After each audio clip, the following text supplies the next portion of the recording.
Hola, this is Enrique Morone with Gente Unida and another podcast as we do every Tuesday with either a Buen Hombre or Magnificent Mujer.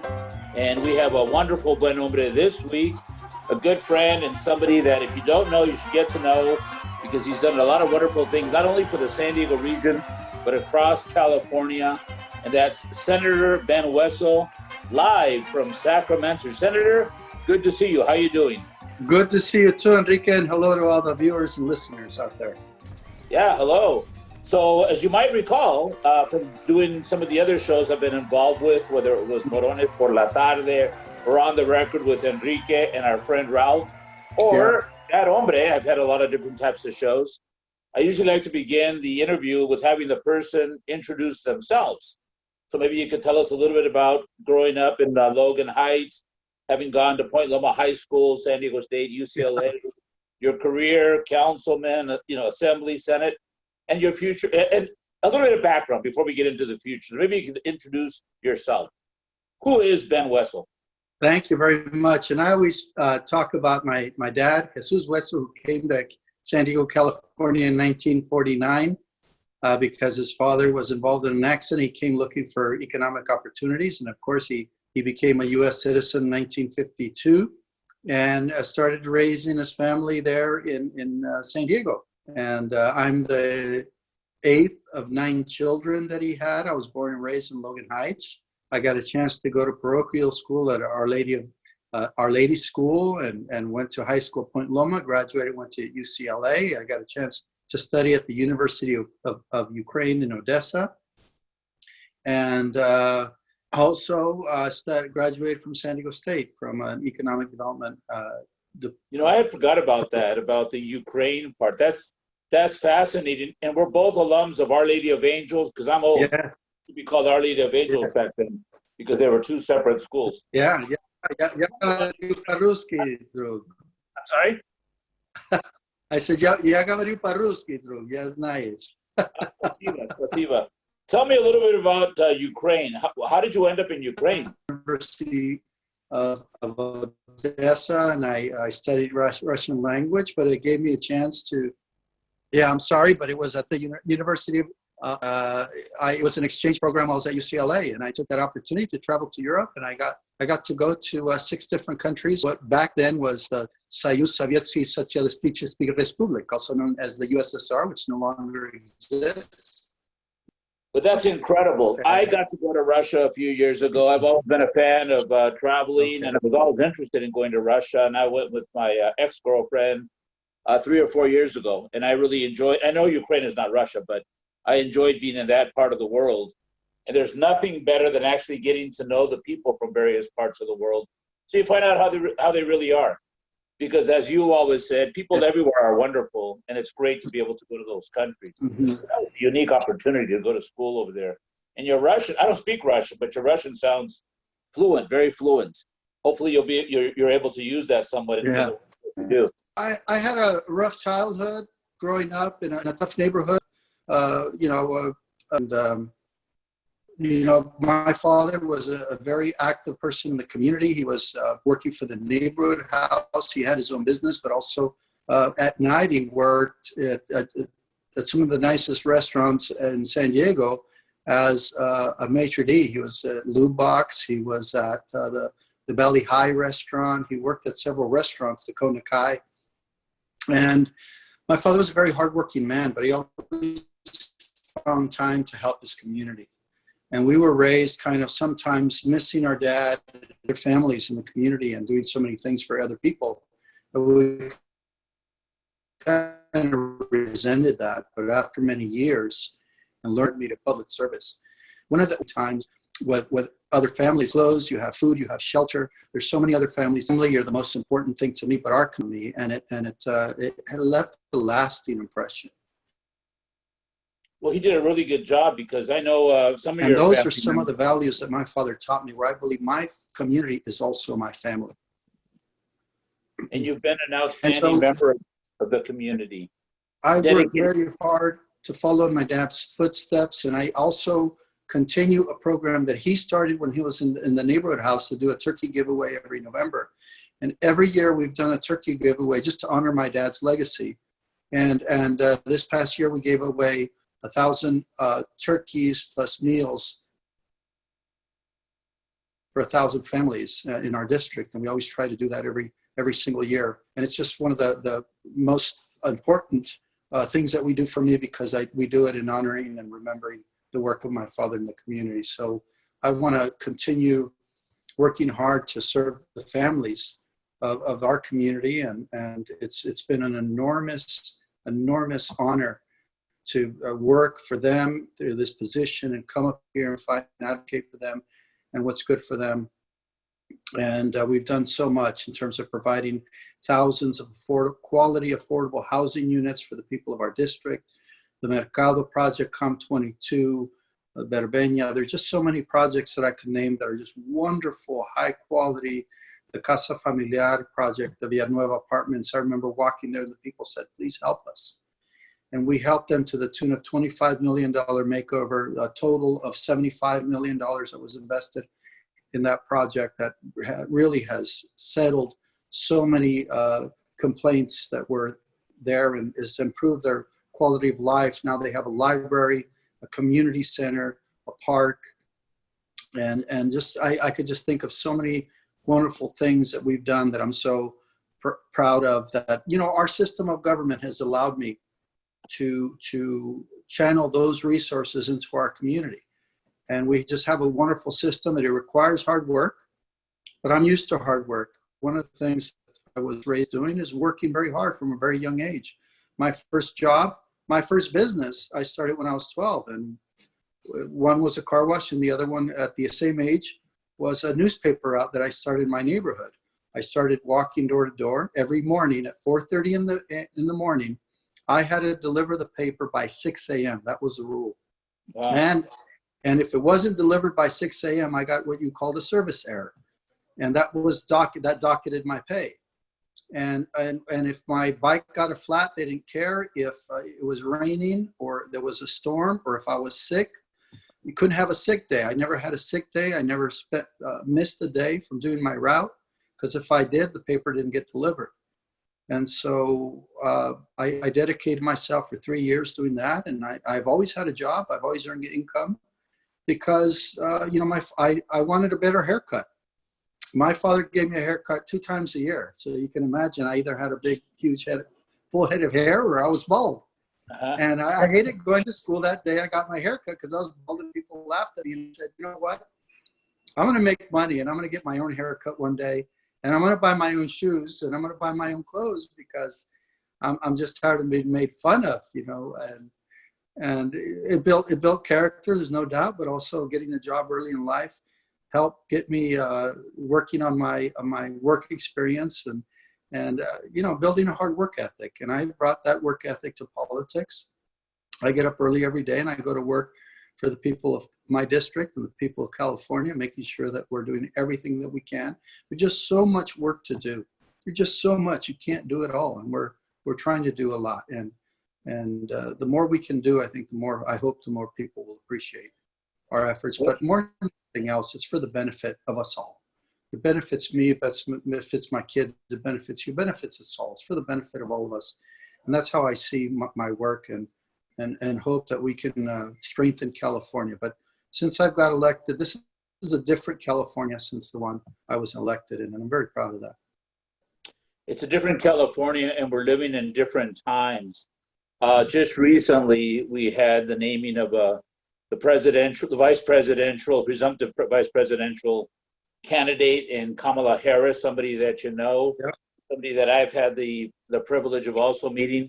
Tell us a little bit about her and what you think about that ticket, Biden-Harris. She is a very courageous woman. As Attorney General, she took on the interests of consumers with a passion. She's an extremely bright woman. She's brilliant. She's a great selection. I mean, I'll tell you why I think it's a fascinating and a great selection, because it's unusual to pick a vice president, for a Democrat to pick a vice president from California, because a Democratic candidate is going to win California. I think she brings much more than the state of California. She is extremely articulate. She has wonderful ideas, and I think she's going to communicate well with all the American public in every state. She's a fighter. She's a champion. She's extremely intelligent, and I think that is going to really help the Biden ticket enormously. She's going to bring a youthful exuberance to this campaign. She's going to outpace Pence in the debates. He will not be able to handle her in the debates, let me tell you. It's going to be wonderful to see that. Yeah, she's a wonderful debater, very, very strong, very intelligent, as you mentioned. I've met her when we've been protesting at the Otay detention facility. She would come down and support us that we're fighting for immigrant rights like you've always done. We're facing two unique challenges, diseases right now at the same time, racism and COVID. And this COVID situation is something that was not anticipated. How are we handling it? What's going on, and how is that affecting our community, the Latino community? I don't think we're handling it in the best way, but at the same time, it's an enormous challenge. It's hard to find anybody that's handling it well, and it doesn't help to have started this whole campaign with a leader that has been just generally telling people to do all the wrong things. Take hydroxychloroquine, bad idea. Let's look at ingesting ammonia and chloride, bad idea. Don't wear masks, bad idea. Everything the president has started with has basically added fuel to this pandemic, to the fire of this pandemic. It's created a political debate when we need leadership in uniting the country. His message has reached California, and immediately, as soon as we started to quarantine, we started to see dissenters from his side of the aisle protesting out in the street and protesting the quarantine. Even if we saw signs that the quarantine was having a positive effect, those protests sparked other protests. That people copied that style in regards to the police brutality. And now we're having both, right? We're having police brutality protests, quarantine protests, mass protests.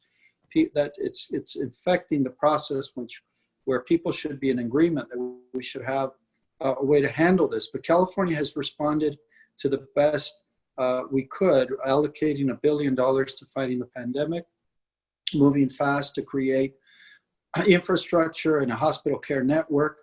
Now we have one-day testing at the border. Lots more facilities and doctors have been brought in to support areas that have been hard hit. So where we have doctors that have a low incidence of COVID, we're moving those to areas where we have higher incidence of COVID to provide support to the doctors and the healthcare community so they can combat higher quantities. So California has been doing well in terms of providing treatment to everybody that needs it. Our death mortality rates are skyrocketing. That's of enormous concern. I've been putting a lot of pressure on the governor to do more in the border area. Recently, we had a victory this week in getting him to add Imperial as a priority area, Imperial County, which he had not even recognized as a high need area. And that's an area where the hospitals were completely overrun, where we had more cases than they could treat, where they started to move people to the neighboring counties. And that shouldn't have happened. We should have been able to move enough resources there to provide support to the hospitals. But now having him made that decision to include Imperial County is going to change things there in my district. And I'm very grateful for the governor finally decided to do that, but also for Senator Dianne Feinstein for providing the support in helping with that. Yes, and then we got to always acknowledge and thank the frontline workers, whether it's people in the medical field or the farm workers or those people that are the blue collar workers that often are forgotten. Now we're realizing how much value they bring every day. And it's those hardworking people like your dad, like my dad. He also came here because of the economic situation. He was a very hardworking man, and he was a great example to me, like your father was to you. And it's so important that we have these examples in our lives. And one of the things that I've been dealing a lot with, you might have seen some of the op-eds I've written, is equity within the Latino community. How oftentimes we, the Latino community, which is the largest ethnic community in the country, we're 35% just here in San Diego County, aren't represented the way that we should be. A lot of times, other communities are overrepresented, and I support all communities. I support them all. But let's work in an equitable manner, because like when I was in professional baseball, you might recall, I was always talking to the people at the headquarters, how come there's not more people of color in senior executive positions? Because unless you have people of color and women in those positions, you're not going to think of the communities because you're not one of those members of the community. So that's something that I'm very adamant about, and something that we really need to have change, and also something where I'm promoting the fact that we need to work together, especially this year, because on November 3rd, we got to get out there and vote. This is the most important election of our entire lifetime. And we need to be out there at the polls voting on November 3rd. Absolutely. The last 4 years have been a complete disaster in leadership from Washington. Unfortunately, if you see, I don't know what problems this administration solved, but I can name several that they've made worse. And so, yes, I would encourage people to go out and vote and really look at this election at all levels, because there'll be a lot of things happening across the state and in your community that will be very important to look at. And we want to make sure that our community is represented equitably in all facets, and that's something that you, in your political career and in the future of your political career, could really help out with, making sure everybody gets fair representation. And one of the uniquenesses that we have here, and you've been a leader in this, is the binational relationship with Mexico. Here we are, the most powerful economic state in the United States, the fifth most powerful economy in the world, and we're right next to another very powerful place, which happens to be the country of Mexico. Yeah. So how is that binational relationship going, and how is your work reflecting the binational region?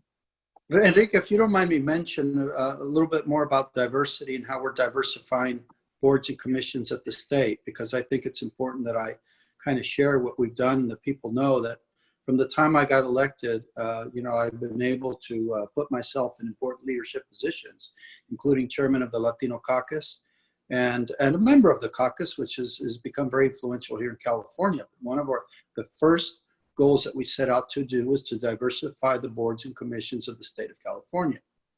And anytime there was a proposal, we insert ourselves into that decision-making process and advocated for Latinos. So for a Latino to be added to the state Supreme Court, for Latinas to be added to the PUC, every single commission, every group, we work to make sure we diversify.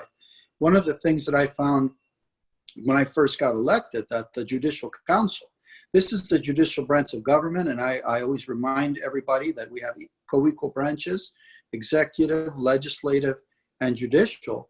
Oftentimes, there isn't really a good process to allow the voters to participate in the judicial process to elect a person of color, and it's something that needs to be reformed in our system. But through the legislature, we do appoint members to the Judicial Council, which was created in 1932. And since 1932, when I got elected, there were only 11 people since 1932 that were Latino in a board that is about 32 people strong. So think about a 32-member board that has only had 11 Latinos up to 2010. And of course, we changed that by starting to work hard to fill those positions. But I mean, you could find that in almost every board and commission at the state level.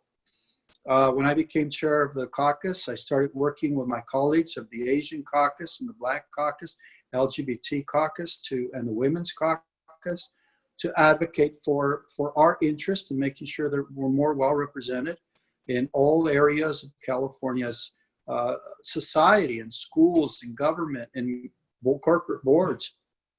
Jackson, as the chair of the Women's Caucus, introduced a bill that we worked together to pass that will put more women on corporate boards.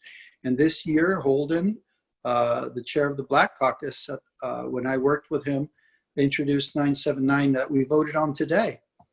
And in that bill today, we're going to introduce more people of color and a broad spectrum that in all corporate boards in California. So maybe we could get you back with the Padres, but this time on their corporate board as an income earning member organization. That was a bad joke, Enrique. I'm sorry about that, but honestly, oftentimes we have highly qualified people that have had made great impacts in our community that are not invited to serve on those lucrative boards, and oftentimes they're just excuses that are made. Now we're going to have along the book, and I hope the governor signs it, requiring California corporations to diversify their boards. If I can just mention, you're familiar with NASCO and Barrio, Logan. It's currently the largest shipbuilding company in the United States. They have another company in North Carolina that is also very big. And I believe their other one is in Asia and Malaysia, and one of those countries up there, I think it's Malaysia. They consistently, year after year, NASCO San Diego outperforms their other yards. And they commissioned a study to find out why it was. And they found that San Diego's high performance was attributed to their diversity. They had a better diversity of ideas, and a better diversity of ideas led to better problem solving. So if this is good for a company's performance, why isn't diversity used as a performance tool in improving any company's performance?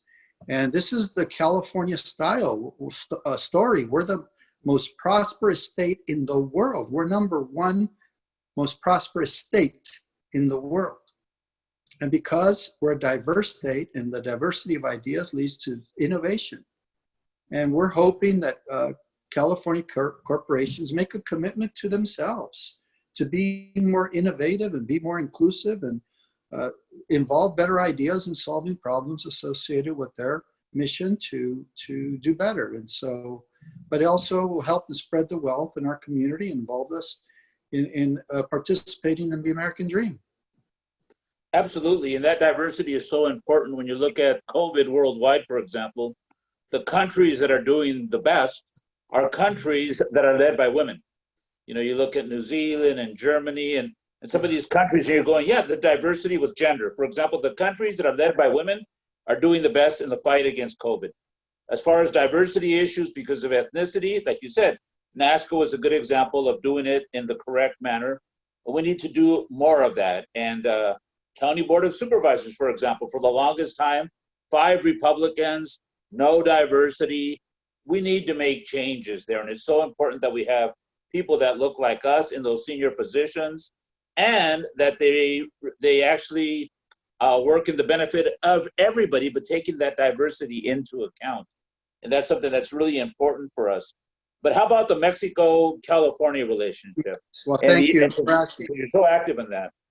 Yeah, one of the first things I did when I got elected to the council in San Diego was reach out to our neighboring city, our sister city, Tijuana, and offered to participate in the problem-solving process of issues related to the border that we shared. And they offered to appoint me to their local City of Tijuana binational committee. And I was a member of that committee, an actual voting member back in Tijuana, and we brought up a lot of issues that helped put several projects on a pathway for approval, including the CBX border crossing, including 2 new pedestrian crossings that we have sited along the border, and investments made on the border, nearly $1 billion of investments that have helped to reduce border wait times. The construction of SR 11 is one of those projects that's still in the works. And dealing with the Tijuana River Valley as well. As soon as I got elected to the legislature, I was appointed chairman of the California Select Committee on California-Mexico Binational Affairs, and I've been the chair the entire time that I've been here in Sacramento, working to resolve problems between our countries. And in that, I've had a direct line with the president of each president of Mexico in addressing some concerns that have been raised over those years, and they have been very responsive in replying and helping to solve those problems. Right now, we're working very hard on solving the Tijuana River Valley and the Salton Sea problems that are associated with the new river, Salton Sea. And we're making enormous amounts of progress on both issues.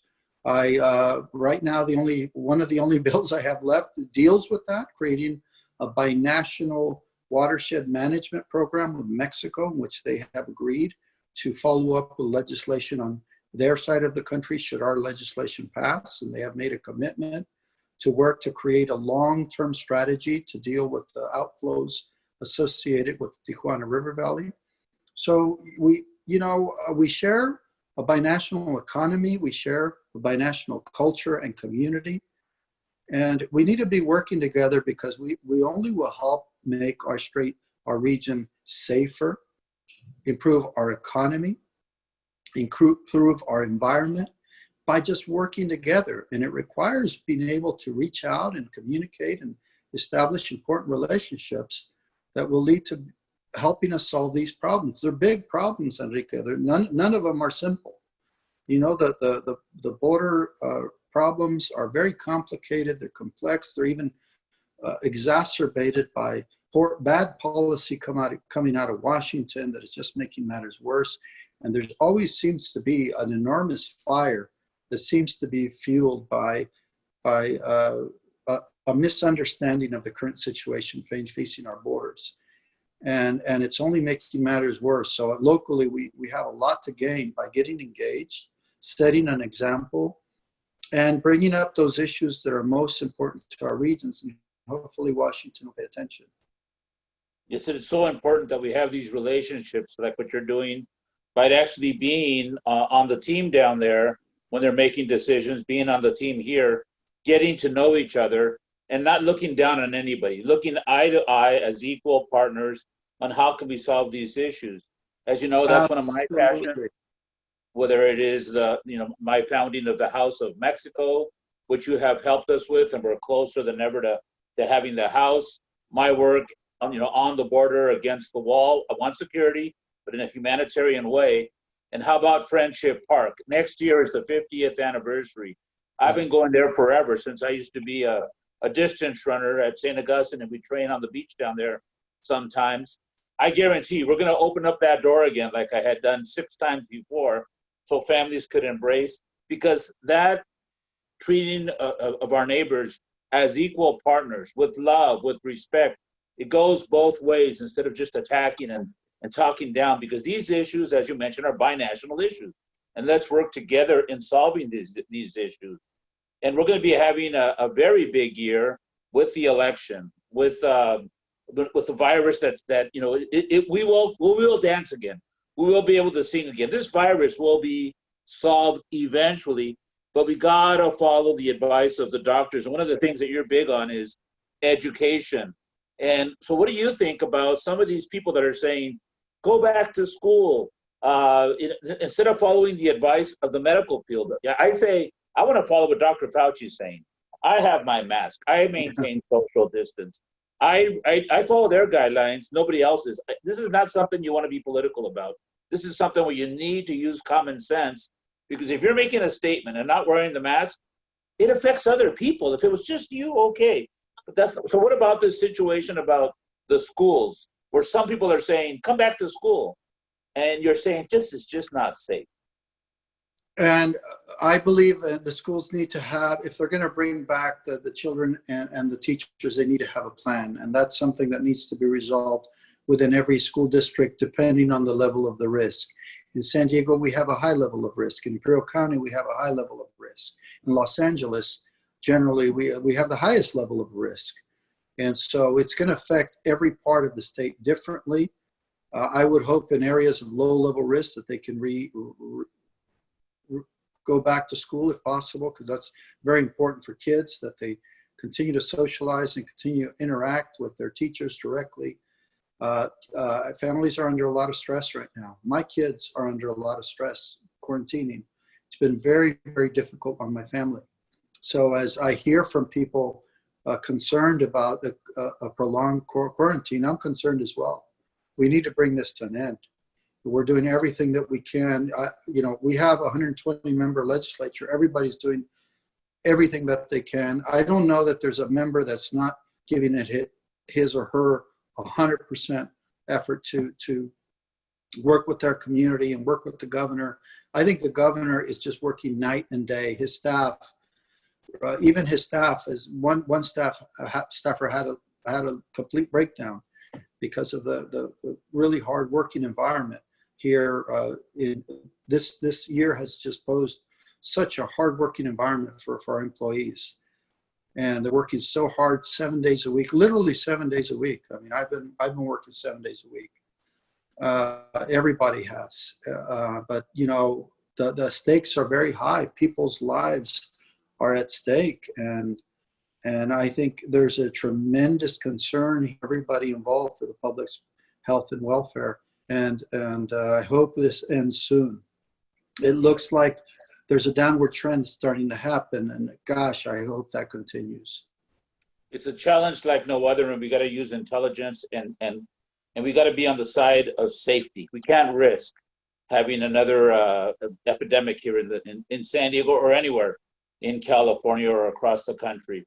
As we're getting to, if I could just add, Enrique, there is no country in the world that protects people's privacy more than the United States of America, and it's really hard to nail people down and follow them and trace their steps and everything with the strong protections that we have in ensuring people's personal privacy. So that's a wonderful thing on the one hand, but on the other, when you're trying to stop a pandemic, you have very limited tools. But you want good leadership, and that's something on a national level that sadly we don't have right now. Completely. We need to be united as a country, united as a community, and completely on the same page to survive this. Amen. How about any priorities statewide that maybe I forgot to ask you about that you'd like to comment on? Well, right now our statewide priority is number one, COVID and dealing with COVID. Number two is how do we come out of COVID? And we're starting to talk about how we recover from COVID, how do we restart the economy again? What do business people need to go back to business? What do employees need to go back to work? What do we do about this situation in which some people aren't paying their rent and some people aren't paying their mortgages, and that could lead to a financial collapse of our country if this continues at a greater length. And frankly, although we've been able to build a nest egg here in California through a budget reserve, we really don't have enough to solve all of the state's problems. And so we just don't have enough resources to help everyone that's in need. And we have to find the best way to use the limited funds that we have to make the biggest impact in our society to get people to go back to work. And of course, with 120 members and a governor, there's lots of different views on that and opinions, and we're going to have to come together and solve that problem, which is going to really require a lot of work. And final two questions. One, with the hardworking background that you have, the large family that you came from, you have 4 sons yourself, where in the world did you find time to learn to play the piano as beautifully as you do and to sing? Where does that come from, your musical background? Well, I came from growing up, and my family. My dad was also loved music. He had a very eclectic taste. He had his record player, the big old huge consoles that were very common in the 60s and 70s. But he had, growing up, I got to listen to Mariachi Vargas. I got to listen to Mozart. I got to listen to Franz Liszt and Nat King Cole and the Beatles. And Frank Sinatra. My father had an eclectic taste, and I kind of inherited that. And so he took me to the Del Mar Fair one time, and I saw a piano display, and I said, I'm going to play the piano. And that's where kind of that idea was born. And playing the piano I had a tough upbringing, and the piano helped me escape from sometimes the stresses of life, and sometimes you go into depressions and sadness and feel different emotions growing up, and the piano was an escape for me. I couldn't wait to come home from school. I started playing the piano right around the age of 12 or 13, around that age. And I couldn't wait to come home from work or from school and just play my piano, and I would escape there. And the piano has opened up so many doors. Music has opened up so many doors. I got to meet so many incredible people, including Vicente Fernandez, and he introduced me to his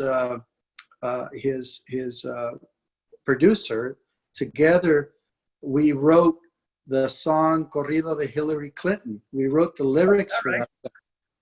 And Vicente Fernandez got to sing them. And that was, for me, my dad was Vicente Fernandez's #1 fan. And I wish my dad would have been there to see me be part of that effort. And he, Vicente Fernandez came out in full force for Hillary Clinton and sang El Corrido de Hillary. And I was just so privileged to be invited to participate in drafting the lyrics for that song. But it's opened up so many opportunities for me to perform on stage with big names like Tito Puente and Ayrto and, Nati Cano and Los Camperos and Mariachi Vargas. And it's just so many different artists that I'm huge fans of, that I've been able to take the stage with and get to know, and even go into my community, perform in church on Sundays, at masses and funerals and weddings. It's just added so much richness to my life, and it's so much joy, and it's been wonderful to have music in my life, and I just love it. And unfortunately, my job takes me far away from that, but every chance I get, I jump on the piano and just release and vent a little sometimes. There's a rumor that you might even be performing with Enrique Morone and the All-Star Band. I've heard that rumor out there. There's a lot of excitement, but I don't know if it's true or not. But it's a possibility. You know what it is? I think that's what the public is demanding, Enrique. They want us together, and they're saying that's what they want to hear. Maybe we should satisfy the public. Maybe so. This is the question that I've always asked on the podcast, Buen Hombre, so I'll ask you. To Ben Hueso, what is love? Wow, love is about giving, not about taking. Love is about just completely wanting to give to something that is that you see worthy of your affection, and that would be your family, your community, your country, everything that you love. It's about giving. Like John F. Kennedy said, don't ask what your country could do for you, ask what you can do for your country. I think that is in the area of what I'm talking about, love. When you're in a loving relationship with something, you're not interested about what you're going to get, but more about what you're going to give to a person whose life you want to enrich and improve. Very well said, and I agree with you. And of course, we lost one of the greatest examples of love not too long ago. I know you're a fan of his too, Representative John Lewis. And he used to say something that I didn't realize he used to say it as well, but he's a lot older than I am, so he came up with it, that love is an action, not just the word. I've always said that love is an action. So what you do is an action. And you're right, giving, not taking. So Ben, I love you, brother. Thank you for all the work that you've done and that you're going to continue to do. Let us know how we could support your efforts. We're going to be asking you for links so people could find out. Maybe there's some young people out there that are interested in getting into politics, what you recommend they do, or pursuing their interest in expanding their world vision, traveling to the Ukraine. Those type of unique opportunities are opportunities that oftentimes people don't know that exist and that they can do it. Here's a person that grew up in Barrio Logan and Logan Heights, and now he's sitting in Sacramento in the Senate, and more things to come. So, Ben, thank you very much for all your work. Thank you for being on Buen Hombre. On behalf of Sarah Bella, our producer, and myself, Enrique Morones, muchísimas gracias. Adelante, y hay que votar el 3 de noviembre. We gotta get out there and vote. En la calle Thank you. 610. And Amor. thank you for Yes, go ahead. thank you. Thank you for allowing me to share my story, my life, and make some comments and share them with your listeners. And thank you for what you do. And I'm glad you're continuing to do this and still advocating for our immigrant community. You're the best known immigration advocate in our country. And what you have done for that community and elevating the debate to the national level has just been fantastic. And I'm just so proud to know you and know that you care so much about our immigrant community to dedicate your life to that. And just, we're all very grateful to you. Well, thank you very much, my brother. Un fuerte abrazo. Dios te bendiga. And thank you all for tuning in to Buen Hombre every Tuesday. You can find it on the regular podcast services or on buenhombre.org. Ben, un fuerte abrazo and wishing you the best. Stay safe. And I know you'll be making more positive news as you're bringing this to become a better world for all. Muchísimas También, gracias. y les pido a todo el público que está atendiendo, asistiendo a esta transmisión, les pido que se mantengan en buena salud y que cuiden a sus familias. Y si algo se les ofrece, cualquier cosa, por favor, llamen a mi oficina, ahí estamos para servirles. One last message in Russian. How about some little message in Russian? Пожалуйста, друг, я вас люблю, все, gente. Spasiba. Thank you very much. Gracias. Thank you. Tune in to Buen Hombre. We'll be back next Tuesday. Muchas gracias. До свидания. Sí se puede. До Gracias. свидания, Enrique. Bye.